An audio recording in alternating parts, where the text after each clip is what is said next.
La caída. Dios es infinitamente bueno, y todas sus obras son buenas. Sin embargo, nadie escapa a la experiencia del sufrimiento, de los males en la naturaleza que aparecen como ligados a los límites propios de las criaturas, y sobre todo a la cuestión del mal moral.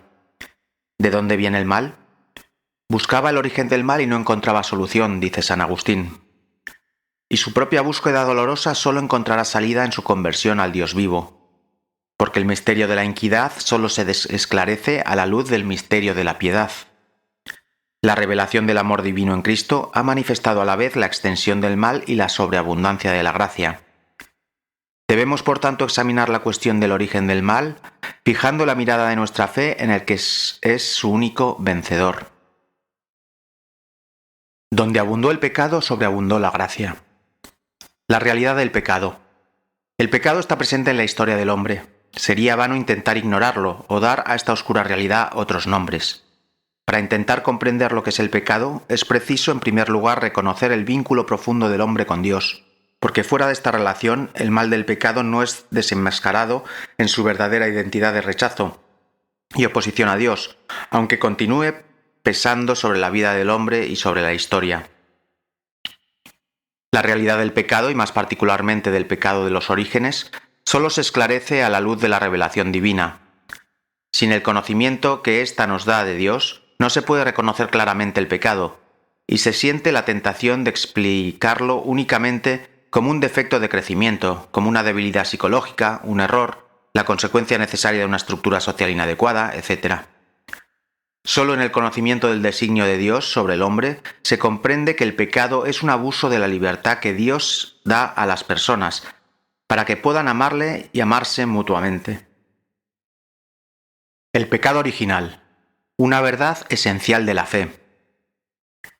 Con el desarrollo de la revelación se va iluminando también la realidad del pecado.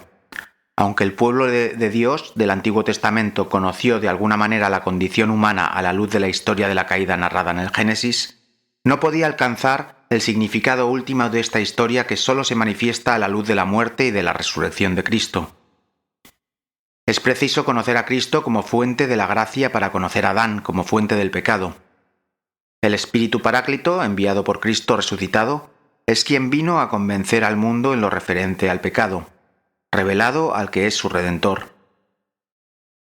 La doctrina del pecado original es, por así decirlo, el reverso de la buena nueva de que Jesús es el Salvador de todos los hombres, que todos necesitan salvación y que la salvación es ofrecida a todos gracias a Cristo. La Iglesia, que tiene el sentido de Cristo, sabe bien que no se puede lesionar la revelación del pecado original sin atentar contra el misterio de Cristo. El relato de la caída utiliza un lenguaje hecho de imágenes para afirmar un acontecimiento primordial, un hecho que tuvo lugar al comienzo de la historia del hombre.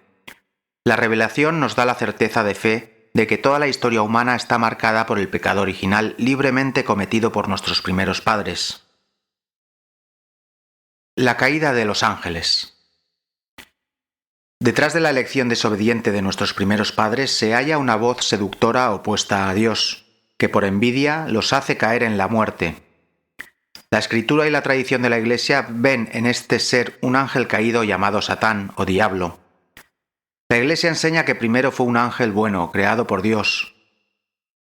El diablo y los otros demonios fueron creados por Dios con una naturaleza buena, pero ellos se hicieron a sí mismos malos. La Escritura habla de un pecado de estos ángeles.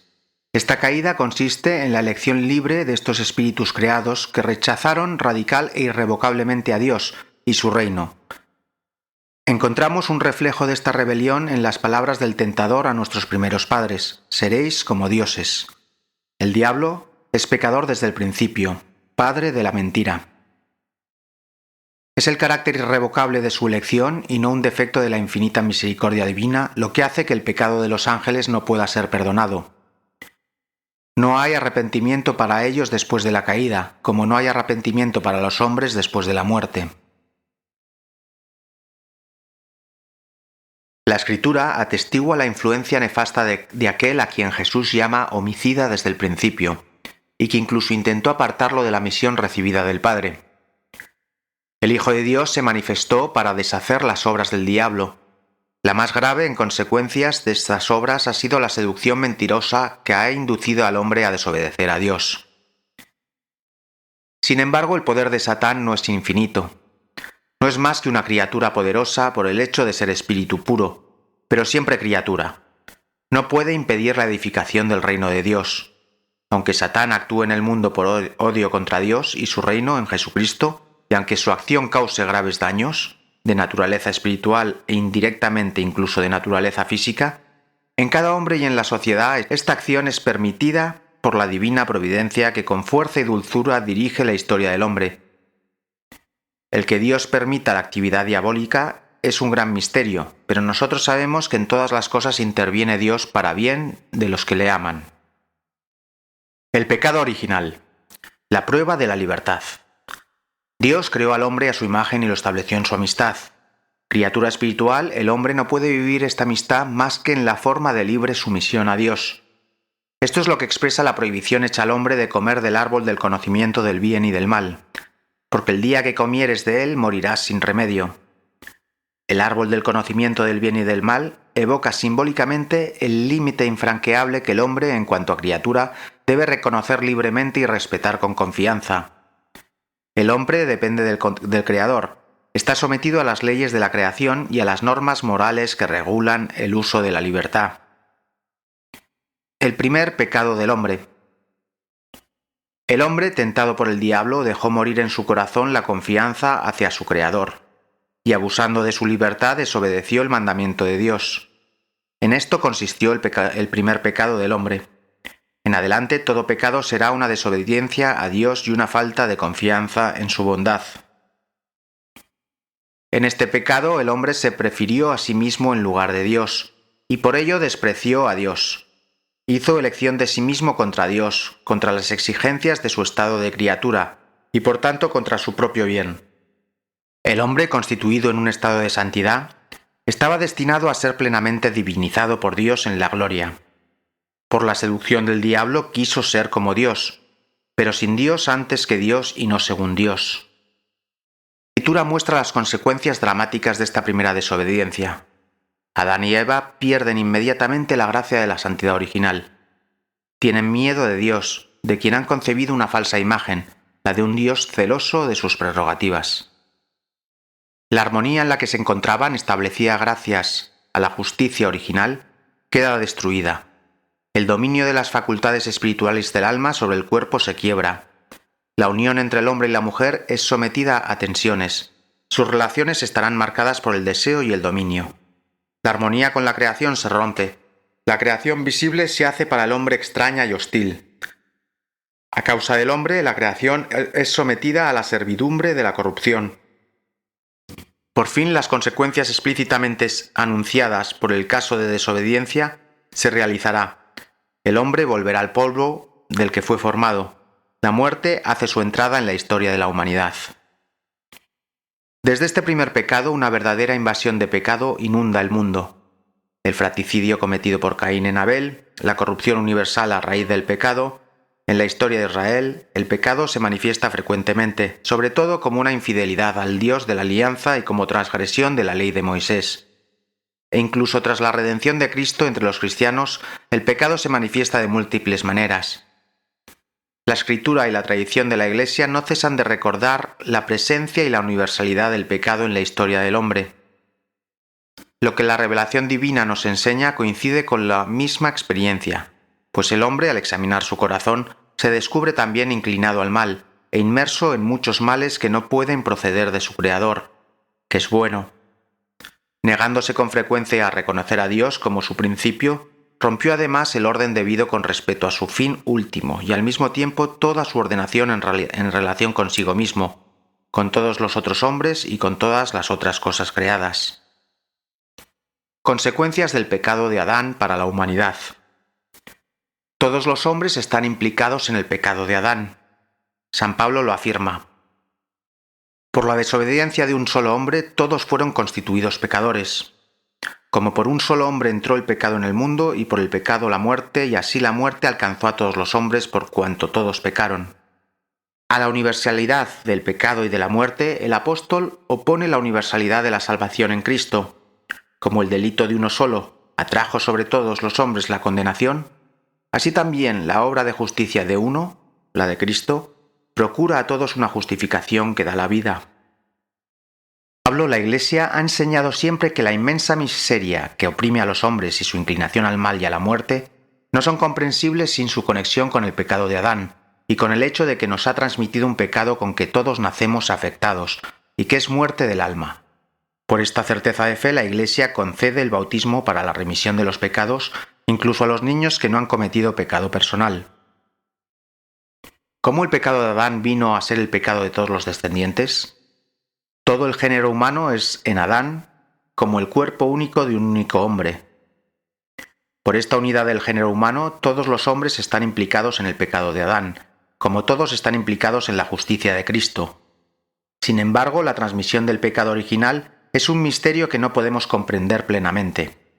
Pero sabemos por la revelación que Adán había recibido la santidad y la justicia originales no para él, sino para toda la naturaleza humana. Cediendo al tentador, Adán y Eva cometen un pecado personal, pero este pecado afecta a la naturaleza humana, que transmitirán en un estado caído. Es un pecado que será transmitido por propagación a toda la humanidad, es decir, por la transmisión de una naturaleza humana privada de la santidad y de la justicia originales. Por eso el pecado original es llamado pecado. De manera análoga es un pecado contraído, no cometido, un estado y no un acto. Aunque propio de cada uno, el pecado original no tiene en ningún descendiente de Adán un carácter de falta personal. Es la privación de la santidad y de la justicia originales, pero la naturaleza humana no está totalmente corrompida. Está herida en sus propias fuerzas naturales, sometida a la ignorancia, al sufrimiento y al imperio de la muerte, e inclinada al pecado. Esta inclinación es llamada concupiscencia. El bautismo, dando la vida de la gracia de Cristo, borra el pecado original y devuelve el hombre a Dios, pero las consecuencias para la naturaleza debilitada e inclinada al mal persisten en el hombre y lo llaman al combate espiritual. La doctrina de la Iglesia sobre la transmisión del pecado original fue precisada sobre todo en el siglo V, en particular bajo el impulso de la reflexión de San Agustín contra el pelagianismo, y en el siglo XVI en oposición a la Reforma protestante. Pelagio sostenía que el hombre podía, por la fuerza natural de su voluntad libre, sin la ayuda necesaria de la gracia de Dios, llevar una vida moralmente buena. Así reducía la influencia de la falta de Adán a la de un mal ejemplo. Los primeros reformadores protestantes, por el contrario, enseñaban que el hombre estaba radicalmente pervertido y su libertad anulada por el pecado de los orígenes. Identificaban el pecado heredado por cada hombre con la tendencia al mal, concupiscencia, que sería insuperable.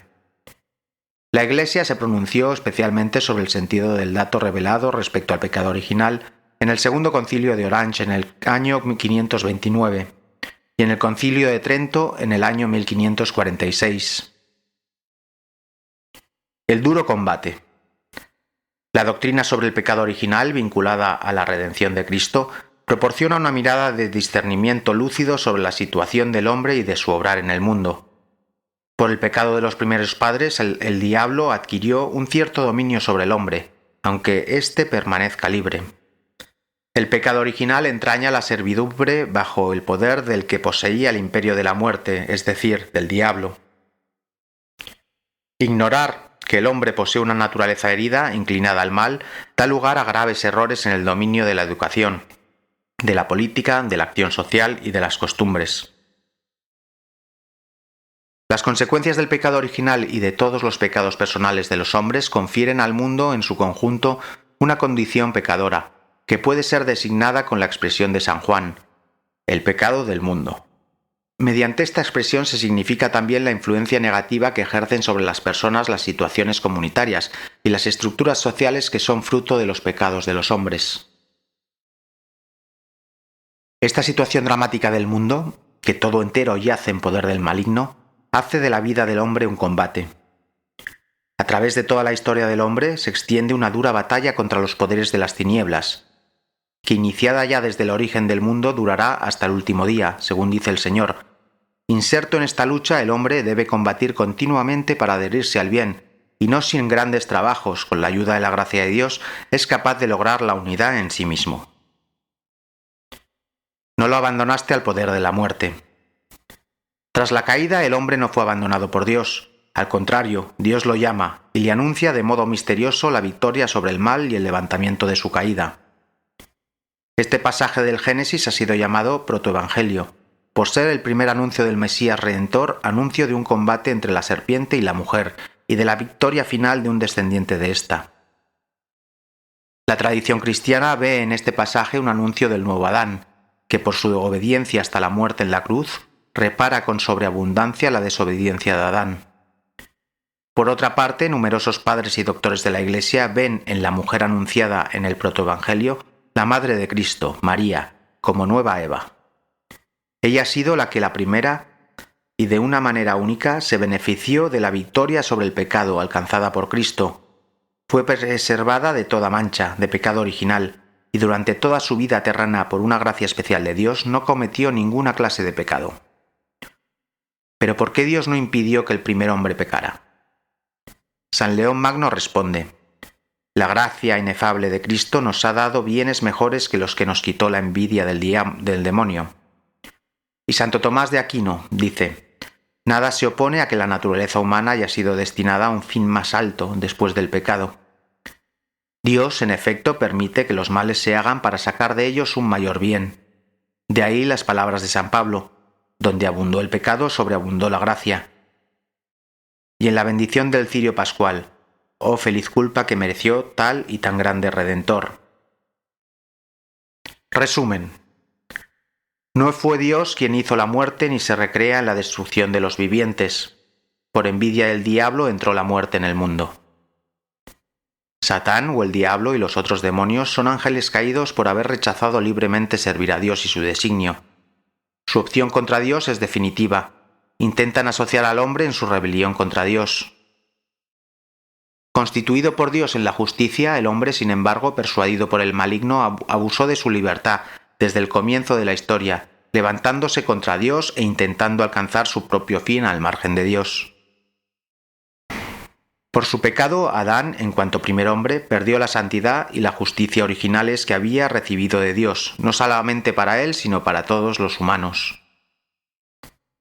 Adán y Eva transmitieron a su descendencia la naturaleza humana herida por su primer pecado, privada por tanto de la santidad y la justicia originales.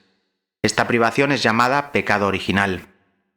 Como consecuencia del pecado original, la naturaleza humana quedó debilitada en sus fuerzas, sometida a la ignorancia, al sufrimiento y al dominio de la muerte, e inclinada al pecado, inclinación llamada concupiscencia. Mantenemos, pues, siguiendo el Concilio de Trento, que el pecado original se transmite juntamente con la naturaleza humana por propagación, no por imitación, y que se halla como propio en cada uno. La victoria sobre el pecado obtenida por Cristo nos ha dado bienes mejores que los que nos ha quitado. Donde abundó el pecado, sobreabundó la gracia. Los fieles cristianos creen que el mundo ha sido creado y conservado por el amor del Creador, colocado ciertamente bajo la esclavitud del pecado, pero liberado por Cristo crucificado y resucitado, una vez que fue quebrantado el poder del maligno.